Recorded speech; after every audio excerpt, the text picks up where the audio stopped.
नमस्कार, जय श्री राम, सत श्री अकाल, गुड इवनिंग।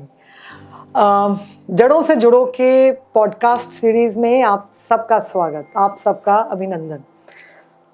आज हमारे साथ जो पॉडकास्ट में जो जुड़े हैं वो हमारे बहुत ही एक खास मेहमान हैं, बहुत ही खूबसूरत से मेहमान हैं और मेहमान भी उस देश के जिसके साथ हमारी जड़ें सीधी जुड़ी हुई हैं। तो आज हम अपने पॉडकास्ट सीरीज में स्वागत करते हैं कमल दिसानायके साहब का। You are welcome, we give you heartly welcome. नमस्कार एंड आयुबोवन। Oh good. नमस्कार के साथ जो इन्होंने बोला, the word that you used with नमस्कार, I couldn't understand it, but I could make out that it was a substitute to namaskar. Yes, the meaning of that is may you have a long life. Oh, thank you. Thank you so much. So that's how we greet in Sri Lanka. So the discussion has started with a blessing. He's already blessed us for a long life, and of course we'll add a healthy life also. Thank you so much for your blessings, sir. And it's not only a welcome on this podcast series, we also welcome you to a nation, to a land, that's the India. So you come from Sri Lanka. Yes. He is a Sri Lankan and he comes from Colombo. How do you feel when you come to India? We are neighbors, we have old connects, and Indian history, Indian mythology is just incomplete without Sri Lanka. So how do you feel when you come from land of Ravana to the land of Rama? So what is the journey types?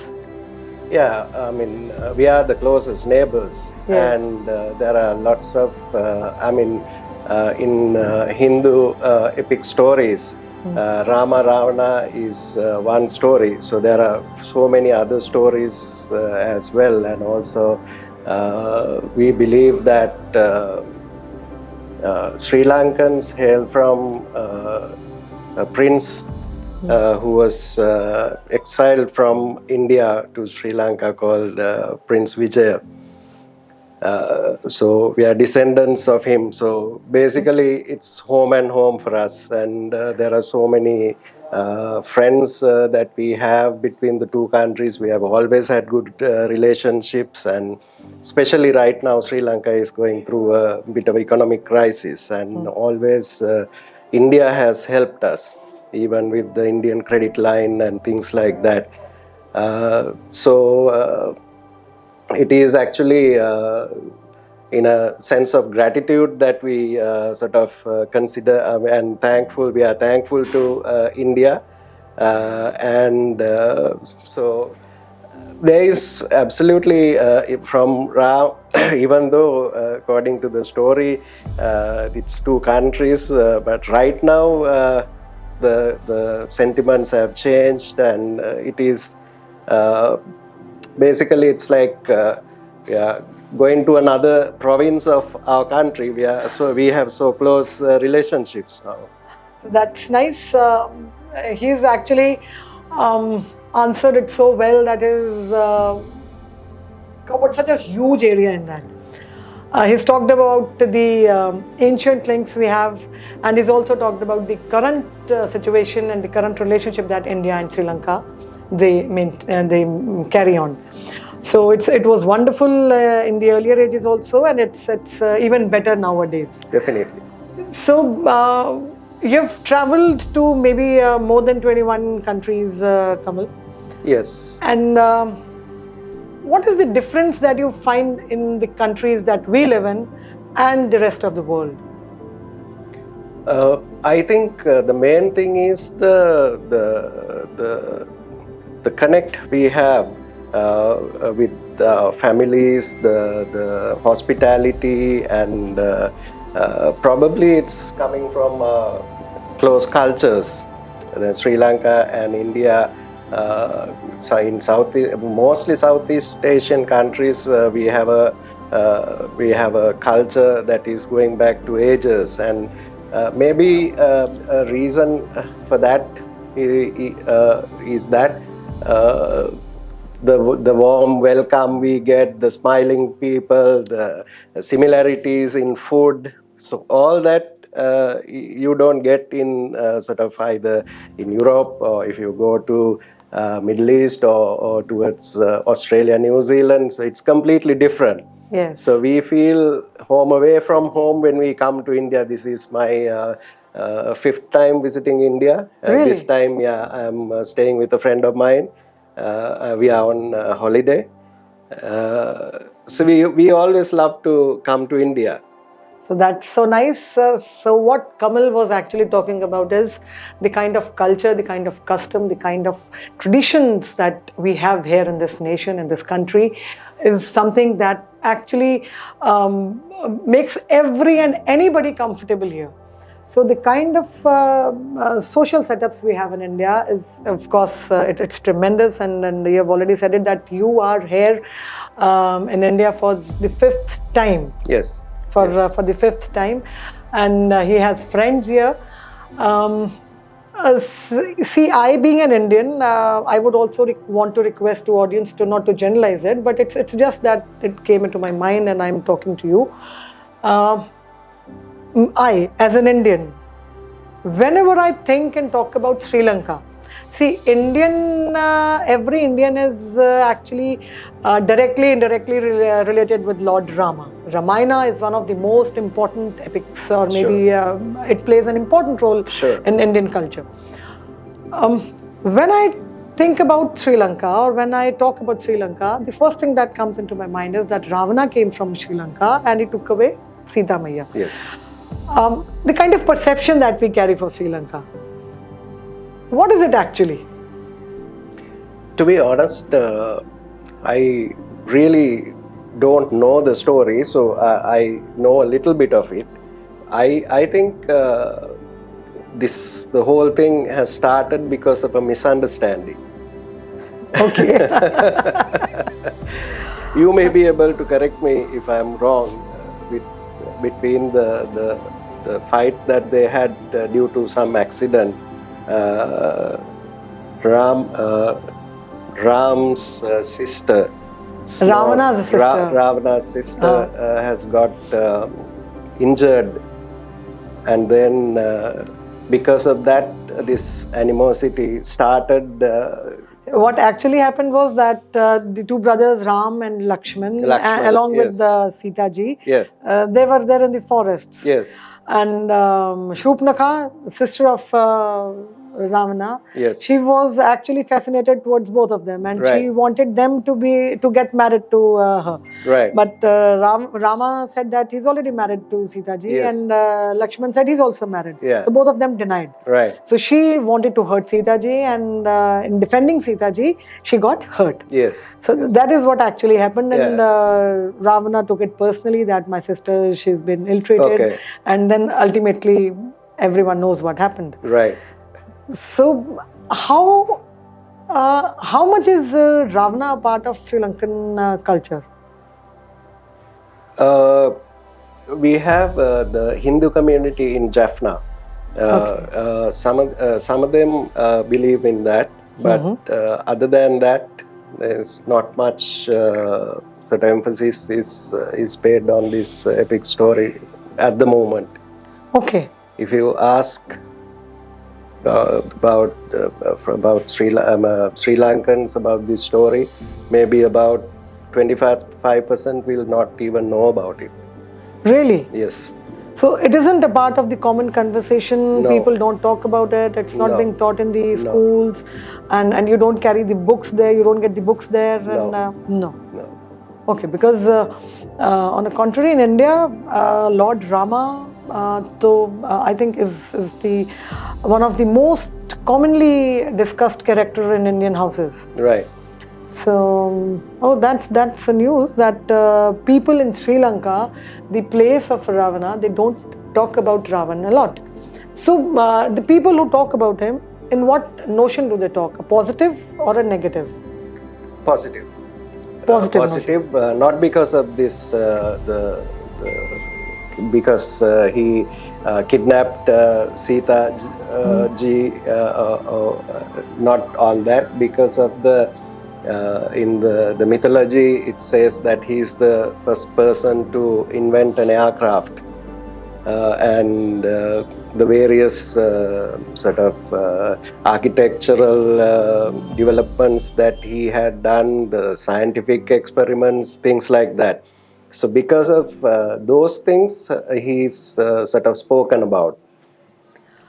Ashok Vatika and other quite a few other things which are quite commonly known in the people in all the communities. So does the government there maintains it in a proper manner, and does it has local tourists coming over to see it, or only people from other countries come and see it? So what is the scenario kind?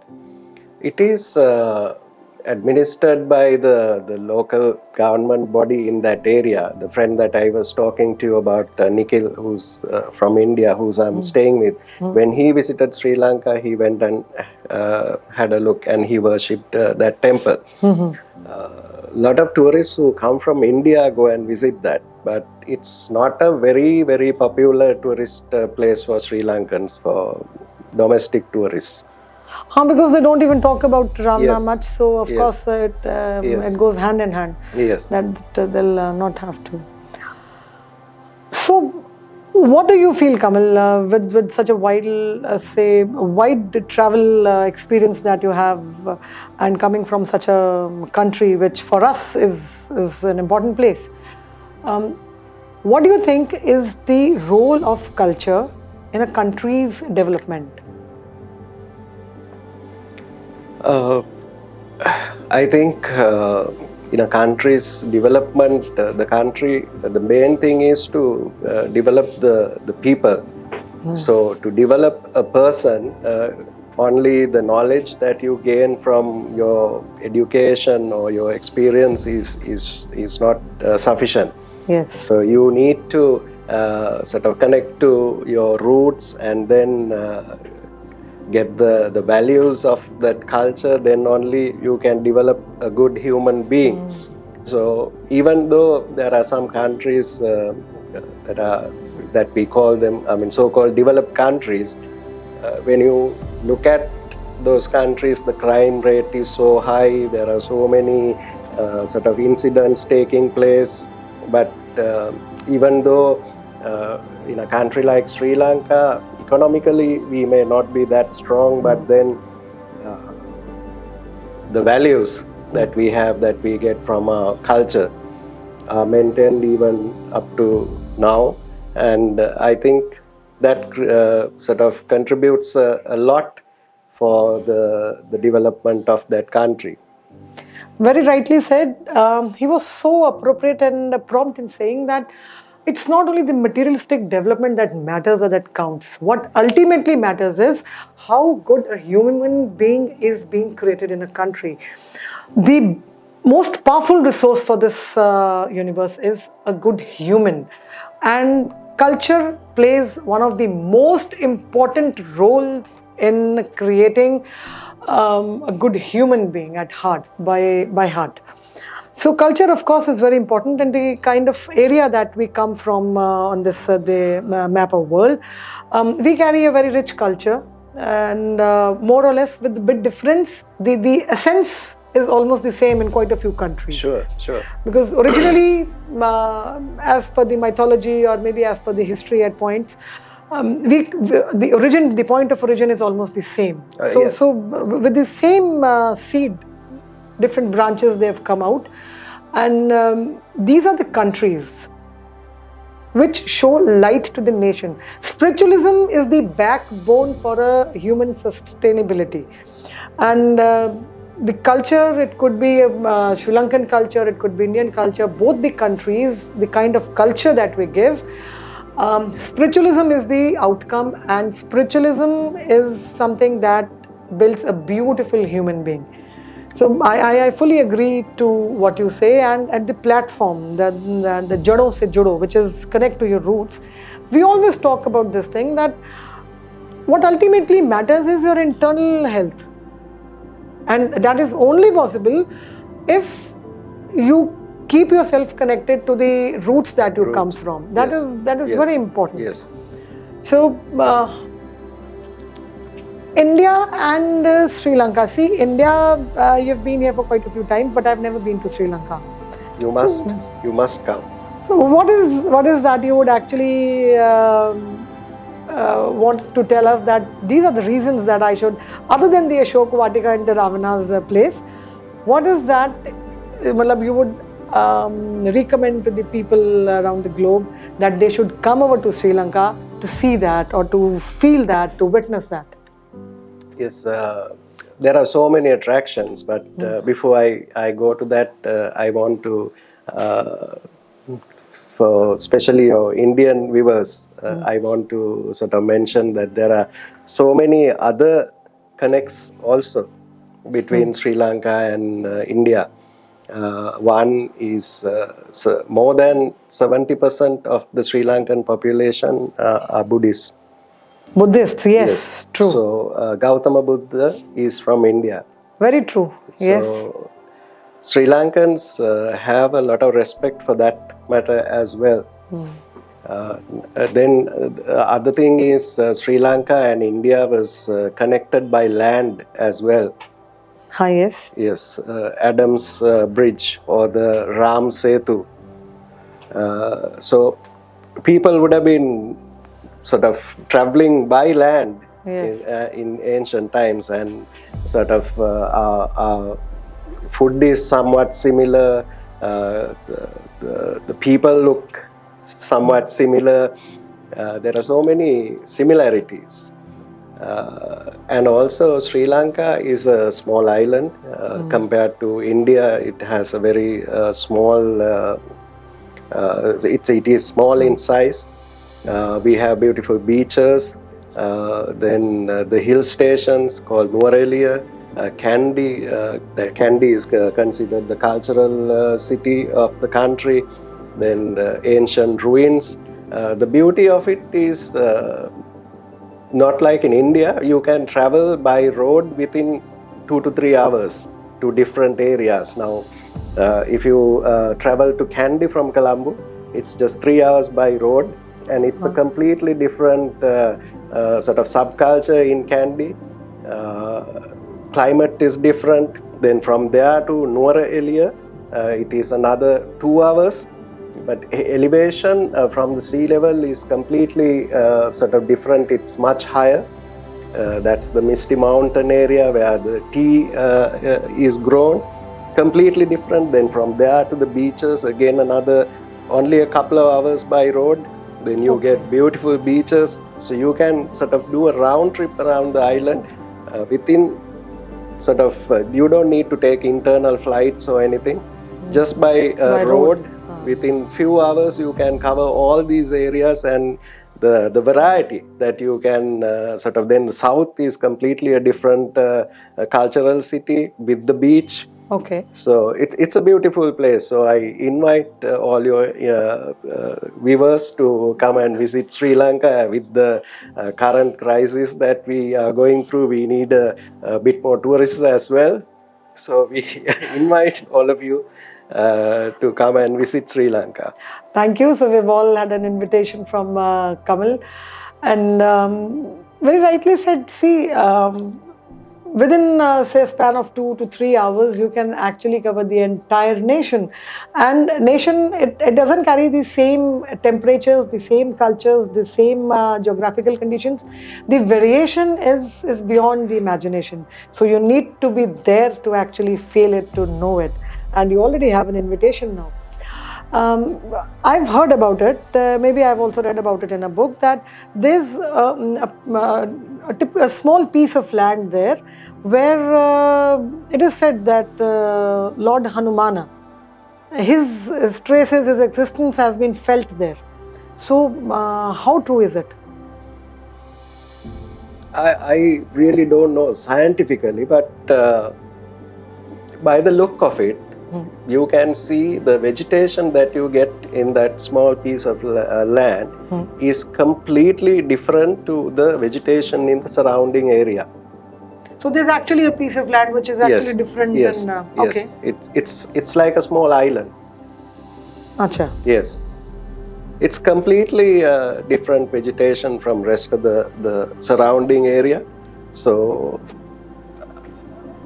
I'm sure there has to be some reason for that. So the kind of vegetation that's available there is the kind of vegetation that's found here in India. Yes. Acha, it's not a Sri Lankan typical vegetation. It's an Indian vegetation. Yes. So you have another reason to go and visit Sri Lanka.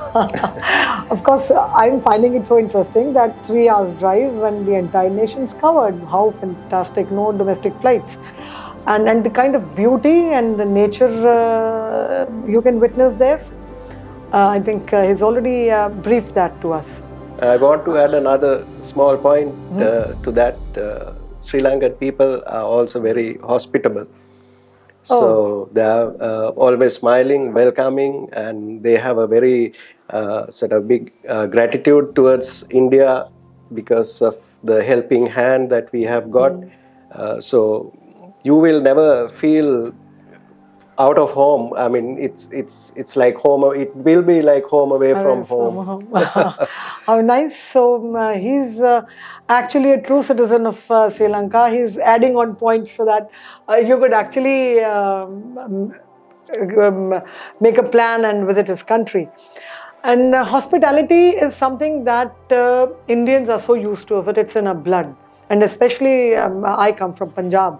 So Punjab's hospitality is known globally. So hospitality is a must for us wherever we go. And Sri Lanka being one immediate neighbors, and so many other connects with the piece of land. The thing that I would want to talk to you is that you have traveled quite extensively, and you and your wife, you both are traveling freak. What is that you find is the main line drawn between the Asian countries and the West? I would say the hospitality of the people and smiling faces. Hospitality and smile, of course, is the best doctor. Smile, nothing can actually express better than a smile. He is very right. And hospitality, one of the major, or we can say one of the most important of the culture. So if he's saying that Sri Lankans are good at hospitality, it means we connect a lot, because Indians are also known for their smiling, welcoming nature. So anything that you would like to say about the people and the kind of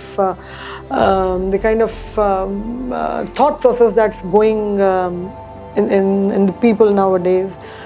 Negativity, maybe especially after Corona, and any piece of advice that you would like to give to the people? Mind process, of course, right now, or maybe the time that I have known during the last 40 to 50 years, there was at some points we have had some sort of sour relationships also, and then again it has become very positive. So it's like one family. So sometimes you have a little quarrel and then you are okay again. You're sort of celebrating together. So it's like that. So right now India has sort of helped us a lot. So there is absolutely sort of no negative sentiment towards India in Sri Lankan people. They will always sort of welcome you with gratitude. So I also would like to sort of thank the Indian nation for helping our country during our difficult times.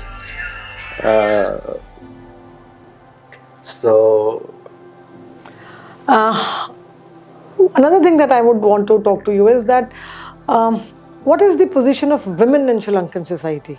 How empowered is women, and what is the difference of establishment of women that you have seen in last 50 years of your age? The situation has improved a lot during last 20 to 25 years. But still there is a lot of room for development. Okay. Yes. So do you find females driving on roads there? And, Yes. Yes. Education, is it provided to the, say, urban females? Yes. Yes. Even rural education is completely free in Sri Lanka for boys and girls both. Till what class? Till we call it the advanced level. Just before the university entrance, up to the university entrance, and then even the university education is free in the government universities, but due to the limiting factor is the numbers. So because of that, only the cream gets selected. So up to the tertiary level, the education is free. So what about private schools? So they don't charge, or they have good high fees? Is it free only in government schools, or it is, only yes. in government schools? Only in government schools. Only in the government schools. A lot of private schools also have come in. Okay. Yeah.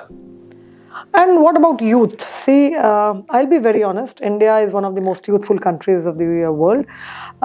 We have a beautiful and a healthy youth here, but quite a few is actually diverted towards the things that they shouldn't be, like drugs and the other things. So, what is the direction that youth of Sri Lanka is heading towards? I think that's a global problem that you are speaking about. I can't say that it is non-existent in Sri Lanka. So Sri Lanka is also facing the similar problem. Right now also government is trying to sort of curtail this issue. I think the only thing, you can sort of run your operations to sort of nab the drug dealers or the ways that the drugs are coming into the country. But I think you obviously you have to do that. But there is, I think the missing part is the relationship that you have with your family, the love that is needed from your parents, and then when that is not given to them properly, they get sort of disconnected from their families, and then they are on their own, and then they try to experiment new things, and probably that's the problem in here as well, I think. Yes, of course.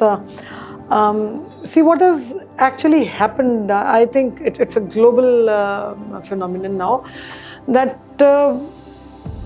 materialism has taken, it occupies such a major role in our lives that we're all running. We are just heading towards something, and at times we're clueless at what is that we're heading towards for. I need lots of money, I need a big car, I need a big house, I need good clothes, I need a diamond ring, I need a diamond set. But in that race, I forget that the child whom we have given birth, he needs me the most. Sure. I need materialistic things, but he needs me. So in that race, we are missing something, and the coming generation has to pay for it. We generally say, we very easily say that today's kids. But we at Jado Se Judo always counter that it's not the kids of today, it's the parents who are responsible for that. I need to give more time to my son, to my daughter, so that I could groom him in the way an ideal human being should be. So I am heading towards something else, and I am expecting that he should do something, because maids are taking care of the kids, and what kind of culture will somebody else give to your child? So as we've just had a word with Kamal mentioned the name that the universe can never forget. That is Lord Buddha. Buddha's learning, the essence of Buddha's learning is Madhya Marg. We need to maintain a balance. Neither we can leave materialism, neither can we leave our kids. So we need to maintain a balance. And he comes from the place where followers of Buddha are maximum, and we come from the place which is the place of origin for Lord Buddha. So both of us, we carry the same root, the same connect. So we don't expect the world to do that. But what we can do is that we, at least who come from the land of such great souls, we should try and follow them. If he said Madhya Marg, the middle path, so rightly said, say ages back he said this, and it's practical even today. that we need to maintain a balance. Sure. And balance in everything, balance in love, balance in race, balance in faith, balance in friendships, and we need to keep on moving ahead. And the only thing that we should remember is that we should always stay connected to our roots. A tree that is not connected to the roots is bound to fall. So if we want to maintain this strength for ages to come, we'll have to actually work on the roots. The roots are the root cause for the all-round strength. So it was wonderful talking to you, Kamalji. And in the end, I would also add on to the point that we were talking about the youth, that we don't give them time, is there's another reason also, which I missed upon, that I think the requirement of good platforms is a must for youth. Sure. When a child moves out of the soft shell of the parents, he has pubs, he has discos, he has so many other things to attract him. But why do we as a society in totality fail to create good platforms? So that is what Jado Se Judo is trying to do, that when a kid moves out, or when somebody who's wanting to move out of his four walls, he should have good platforms to go and to be connected with, so that he gets connected to the good thing in the society. You please come forward and create good platforms, good sources, and attract the youth, so that we can prevent it from derailing. That responsibility lies on your and my shoulder. So let's take this responsibility. As Mahatma Gandhi once said, Mahatma Gandhi, he was a lover of cleanliness. So once somebody asked from Mahatma Gandhi that, Gandhiji, India is such a big country and you're talking about cleanliness. How do we keep it clean? What he said, that answer will be appropriate for ages to come. Gandhiji said that if everyone takes the responsibility of his house and his neighborhood, this will help the lane be clean. Sure. Ultimately, the town shall be clean, the state shall be clean, and finally my country will be clean. So the essence of Gandhiji's saying is that you take your share of responsibility. It's only your share of responsibility that will bring the change, and we at Jado Se Judo are trying for that. And once again, we would like to thank you so much, Kamalji, a friend from all the way Sri Lanka, who has come here and has spared some time for us to share these experiences. We have had a wonderful communication, and we also put forward an invite that whenever you come here, you have lots of more friends here to be with now. And of course, we'll plan a tour to your place, to the land of Ravana with a team. Thank you so much. Thank you again.